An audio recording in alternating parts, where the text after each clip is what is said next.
Esta ecuación generó industrias por valores de miles de millones de dólares y cambió el enfoque sobre el riesgo. ¿Crees que la mayoría de la gente conoce el tamaño, el valor y la utilidad de los derivados? No, ni idea. Pero en el núcleo, esta ecuación viene de la física, del descubrimiento de los átomos, de la comprensión de cómo se transfiere el calor y de cómo vencer al casino en el blackjack. Por eso no es de extrañar que algunas de las personas más eficaces en ganarle al mercado de valores no fueran corredores de bolsa, sino físicos, científicos y matemáticos. En 1988, Jim Simons, un profesor de matemáticas, fundó el fondo de inversiones Medallion. Y cada año, durante los próximos 30 años, el fondo Medallion ofreció retornos mayores al promedio del mercado. Y no por un pequeño margen, sino que llegaron al 66% al año. Con esa tasa de crecimiento, si se invertían $100 en 1988, hoy tendrían un valor de 8.400 millones de dólares. Esto convirtió a Jim Simons en el matemático más rico de todos los tiempos. Pero ser bueno en matemáticas no garantiza el éxito en los mercados financieros. Si no, pregúntenle a Isaac Newton. En 1720, Newton tenía 77 años y era rico. Había hecho muchísimo dinero como profesor en Cambridge durante décadas y tenía otro trabajo como director de la Casa de la Moneda de Gran Bretaña. Su patrimonio neto era de 30.000 libras, lo que equivale a 6 millones de dólares. Para hacer semejante fortuna, Newton invirtió en acciones. Una de sus más grandes apuestas fue con la South Sea Company, que se ocupaba de transportar a los esclavos africanos por el Atlántico. El negocio era un éxito y el precio de las acciones creció rápidamente. En abril de 1720, el valor de las acciones de Newton se duplicó, así que vendió sus acciones. Pero el precio siguió creciendo. En junio, Newton volvió a comprar y siguió haciéndolo mientras el precio continuaba subiendo. Cuando el precio empezó a caer, Newton no vendió. Compró más acciones, creyendo que compraba a bajo precio. Pero el valor nunca rebotó y terminó perdiendo un tercio de su fortuna. Cuando le preguntaron si no se daba cuenta, Newton respondió que podía calcular los movimientos de los cuerpos celestiales, pero no la locura de la gente. ¿Qué entendió Simons que a Newton se le escapó? Para empezar, Simons estaba parado sobre los hombros de los gigantes. El pionero en el uso de las matemáticas en los modelos de mercados financieros fue Louis Bachelier, que había nacido en 1870. Cuando tenía 18 años, sus padres murieron y tuvo que ocuparse de los negocios de su padre. Años después vendió el negocio y se mudó a París para estudiar física, pero necesitaba un trabajo para mantener a su familia, y lo encontró en la Bourse, el mercado de valores de París. Adentro encontró la locura de la gente de la que hablaba Newton en su forma más pura. Cientos de corredores gritando precios, haciendo gestos con las manos y cerrando tratos. Pero lo que captó el interés de Bachelier fueron los contratos conocidos como opciones. Las opciones más antiguas fueron compradas cerca del 600 a.C. por el filósofo griego Tales de Milet.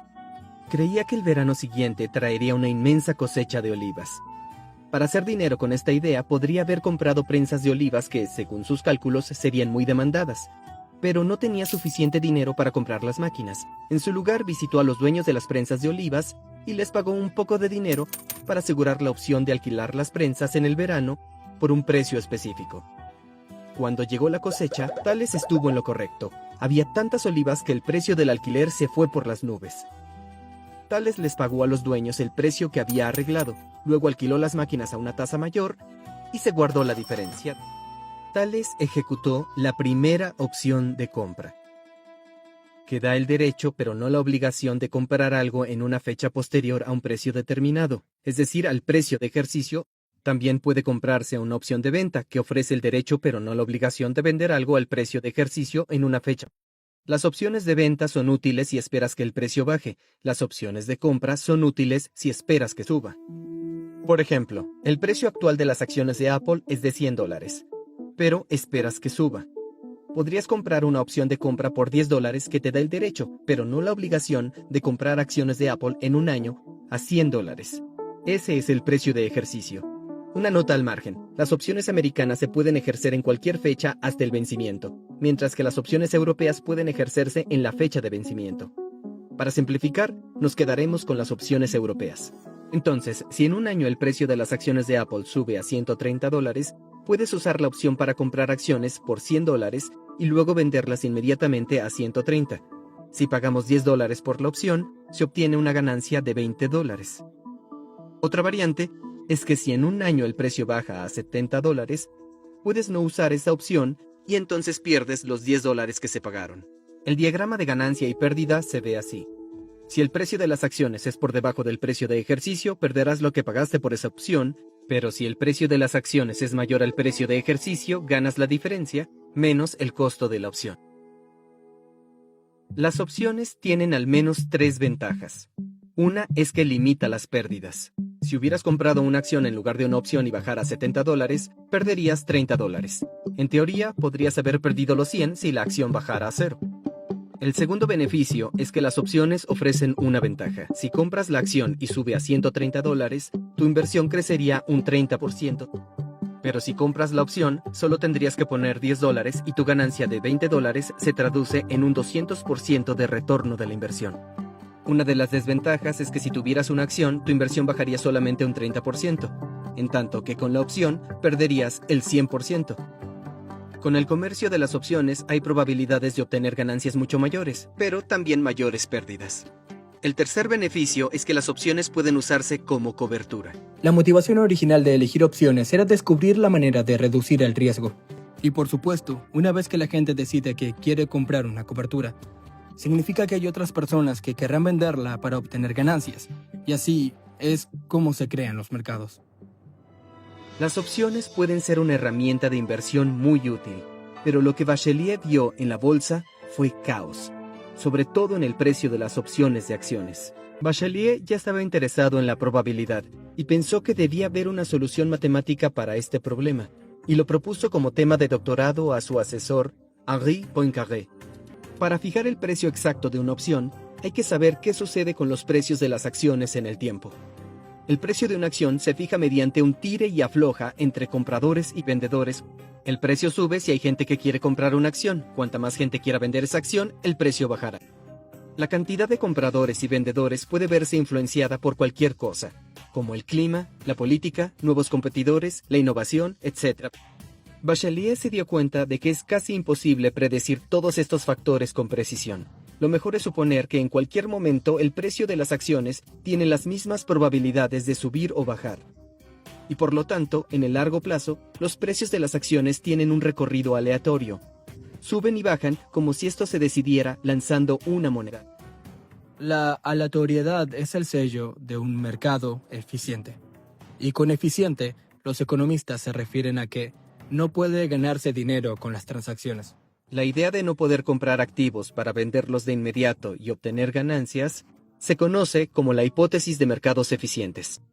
Esta es una máquina de Galton. Tiene filas con clavijas en forma de triángulo y unas 6,000 bolas que se deslizan por las clavijas. Cada vez que una bolita golpea una clavija, hay probabilidad 50-50 de que vaya a la izquierda o a la derecha. Cada bolita sigue un camino aleatorio cuando pasa por las clavijas, lo que hace que sea imposible predecir el camino de cada una de las bolitas. Pero, si le doy vuelta, vemos que todas las bolitas juntas forman un patrón predecible. Es decir, que el conjunto de caminos aleatorios crea una distribución normal. El centro se ubica en medio porque el número de pases que una bolita podría necesitar para llegar aquí es el mayor y cuanto más lejos vaya, menos pases necesitaría una bolita para llegar ahí. Si quieres terminar aquí, la bolita tendría que ir hacia la izquierda, izquierda, izquierda, hasta abajo. Solo hay una forma de llegar hasta aquí, pero para llegar al medio, hay miles de caminos que podría tomar la bolita. Bachelier creía que el precio de una acción se comportaba del mismo modo que una bola en la máquina de Galton. Cada nivel de clavijas representa un paso de tiempo. Después de un corto tiempo, el precio de las acciones puede subir o bajar un poco, pero después de más tiempo, hay una gama más amplia de precios. Bachelier describía el precio esperable y futuro de una acción como una distribución normal, centrada en el precio actual, que se extiende en el tiempo. Bachelier redescubrió la ecuación exacta que describe cómo el calor se irradia desde regiones con mucha temperatura a otras con baja temperatura. Esto había sido descrito por primera vez por Joseph Fourier en 1822. Bachelier lo llamó radiación de probabilidades. Como Bachelier escribía sobre finanzas, la comunidad física no le hizo caso. Pero las matemáticas del camino aleatorio resolverían un misterio de la física de casi un siglo de antigüedad. En 1827, el botánico escocés Robert Brown estaba observando granos de polen con su microscopio y vio que las partículas suspendidas en el agua en el portaobjetos del microscopio se movían al azar. Como no sabía si era algo relacionado con que el polen fuera un material con vida, testeó otras partículas no orgánicas, como el polvo de la lava o las rocas de los meteoritos. Pero vio que se movían del mismo modo. Entonces Brown descubrió que cualquier partícula, si era lo suficientemente pequeña, exhibía este movimiento aleatorio que llegó a conocerse como movimiento browniano. Pero qué era lo que lo causaba seguía siendo un misterio. 80 años después, en 1905, Einstein encontró la respuesta. Durante los últimos 200 años, la idea de que los gases y los líquidos estaban formados por moléculas se hizo cada vez más popular. Pero no todo el mundo estaba convencido de que las moléculas fueran reales en un sentido físico, sino que la teoría solo explicaba muchas observaciones.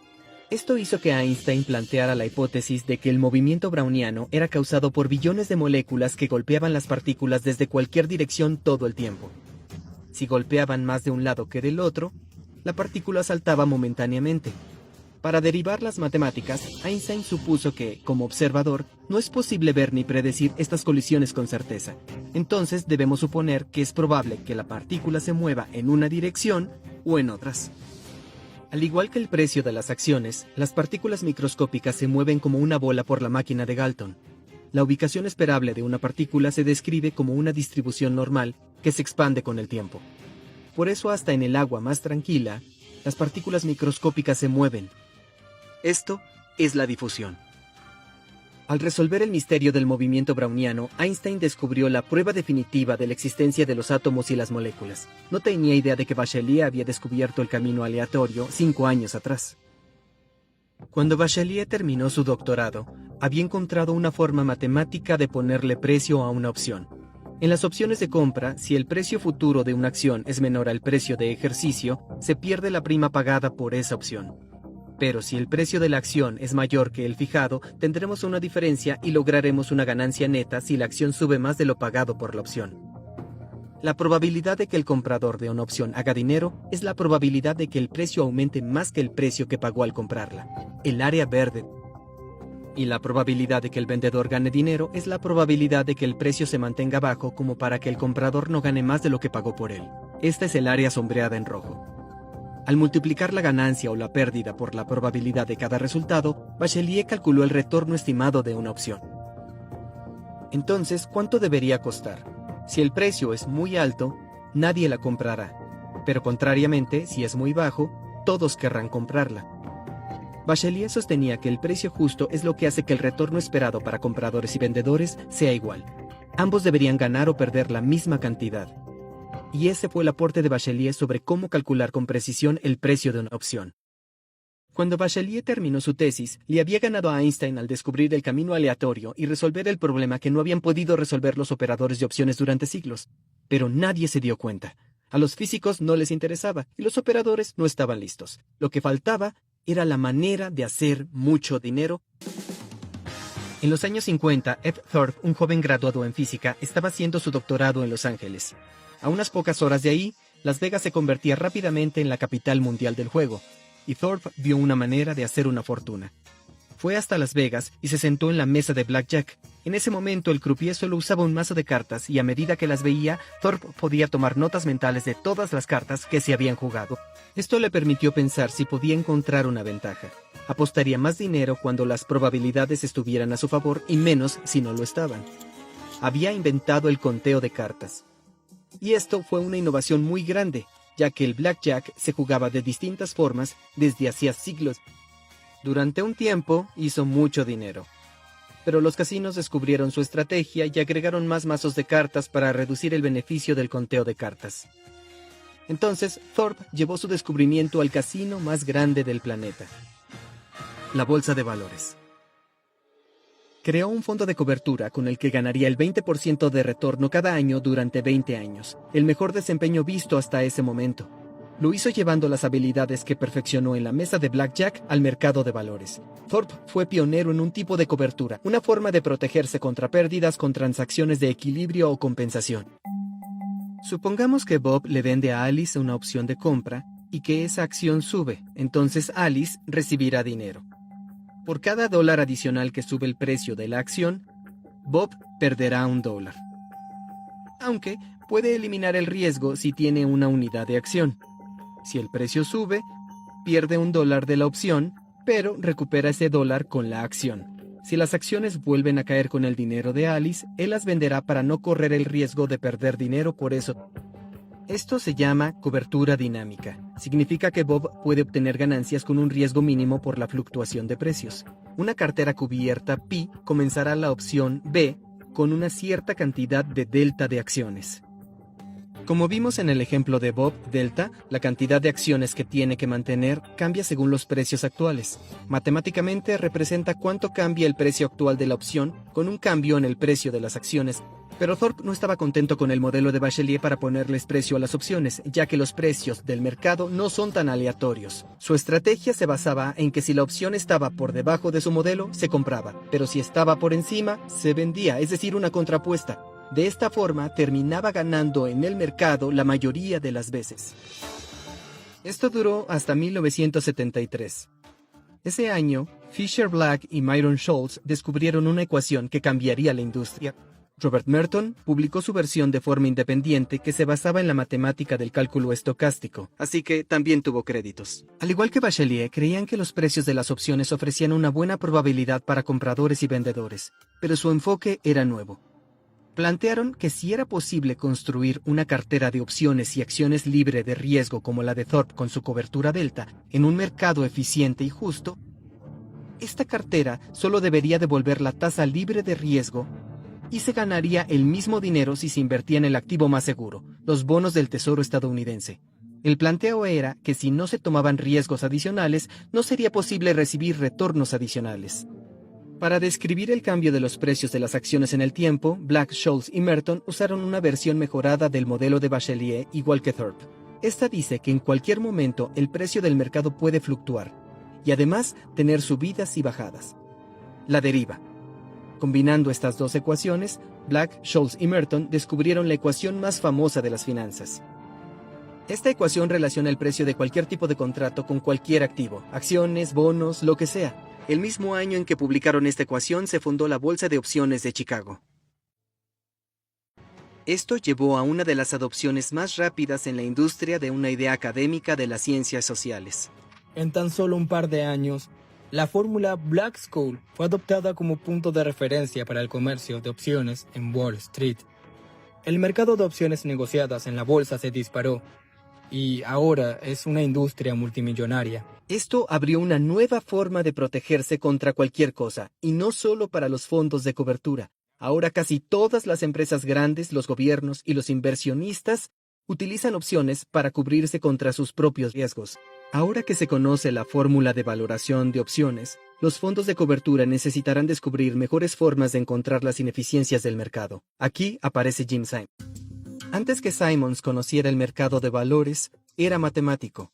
Su trabajo sobre la geometría de Riemann fue instrumental en muchas áreas de las matemáticas y la física, incluso en la teoría de nudos, del campo cuántico y de la computación cuántica. La teoría Chern-Simons determinó las bases de la teoría de cuerdas. En 1976, la Sociedad Americana de Matemáticas le dio el premio Oswald Veblen en geometría. Pero en el pico de su carrera académica, Simons se propuso un nuevo desafío. Cuando fundó Renaissance Technologies en 1978, su estrategia fue utilizar el aprendizaje automático para encontrar patrones en el mercado de valores. Los patrones brindan oportunidades para ganar dinero. Su lógica era que el mercado era demasiado complejo para que alguien pudiera hacer predicciones con exactitud. Pero Simons había trabajado para el Instituto Americano de Análisis de la Defensa durante la Guerra Fría y había descifrado códigos rusos extrayendo patrones de enormes masas de datos. Estaba convencido que podía usar el mismo enfoque para el mercado. Utilizó sus contactos académicos para contratar a un grupo de los mejores científicos. Una de estas personas era Leonard Bohm, pionero de los modelos ocultos de Markov. Y así como Einstein se dio cuenta de que aunque no podemos observar directamente los átomos, podemos inferir su existencia a través del efecto sobre los granos de polen, los modelos ocultos de Markov buscan factores que no son directamente observables, pero que tienen efecto sobre lo que observamos. Poco tiempo después, Renaissance lanzó el ahora famoso Fondo Medallion. Quienes han encontrado patrones en el mercado de valores y su aleatoriedad, a menudo han sido físicos y matemáticos, pero su impacto ha ido más allá de aumentar sus fortunas. Al modelar la dinámica del mercado, brindan nuevos conocimientos sobre el riesgo y abren mercados completamente nuevos. Determinan cuál debería ser el precio exacto de los derivados. Y al hacerlo, ayudan a eliminar las ineficiencias del mercado. Irónicamente, si podemos descubrir todos los patrones del mercado de valores, saber cuáles son estos patrones nos permitirá eliminarlos, y tendremos finalmente un mercado muy eficiente, en donde las fluctuaciones de precio sean realmente aleatorias.